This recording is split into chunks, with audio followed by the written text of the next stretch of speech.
অনুরোধ করি যুবক, প্লিজ যুবক, হৃদয়টাকে মেরে ফেলিও।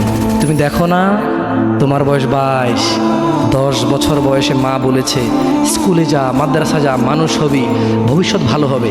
তুমি শোনোনি ক্রিকেট, ফুটবল, সিনেমা, নাটক, কোথায় বিয়ে, কোথায় গায়ে হলুদ, গান বাজনা বাজিয়ে তোমার জীবন কাটাই দিছো।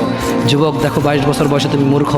তোমার পাশের বন্ধু পাইলট স্কুলে পড়ে, হ্যাঁ 10টা টিউশনি পড়ায়, 30,000 টাকাও কামায়। হ্যাঁ, তুমি যাকে বিয়ের প্রস্তাব দিচ্ছ কেউ রাজি নাই, ওর জন্য 5টা ঘর আসে, ওর মা বলছে এখনো ছোট, আরও পড়াশোনা করুক, আর তুমি বিয়ের জন্য হন্য হয়ে খুঁজতেছ, কোনো রিক্সাওয়ালাও তোমাকে মেয়ে দিতে রাজি। তুমি দেখো 10 বছর 15 বছর বয়সে যদি মায়ের ওই কথা মেনে নিতা, তাহলে তুমি আজকে উপকৃত থাকতা। আমি জামশেদ মজুমদার 27 বছর বয়সে এসে তোমাকে বলছি তুমি গান বাজনা ছেড়ে দাও।